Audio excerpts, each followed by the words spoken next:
আমাকে কষ্ট দিও না, আমি কাউকে কষ্ট না দেওয়ার জন্য নিষেধ করছি। হ্যাঁ, তাহলে এটাকে আমরা কীভাবে বলতে পারি? আচ্ছা, স্যাড শব্দটার সাথে কিন্তু আমরা সবাই পরিচিত আছি, তাই না? স্যাড শব্দটার সাথে আমরা পরিচিত আছি।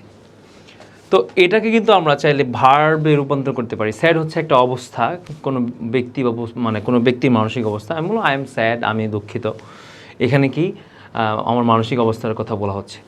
এখন আমি যদি এটাকে বলি স্যাডেন, স্যাডেন মানে দুঃখ দেয়া, কষ্ট দেওয়া, মন খারাপ করানো, হ্যাঁ, ইত্যাদি ইত্যাদি। তো এগুলো আমাকে কষ্ট দিও না, আমাকে দুঃখ দিও না, বা আমার মন খারাপ করিও না। তো সেক্ষেত্রে আমরা কি বলতে পারি? আমরা এরকম বলতে পারি, ডোন্ট করিও না, কি করিও না, কষ্ট দিও না। তাহলে ডোন্ট স্যাডেন, কষ্ট দিও না, দুঃখ দিও না। হ্যাঁ, তাহলে ডোন্ট স্যাডেন কাকে দিবে না? আমাকে।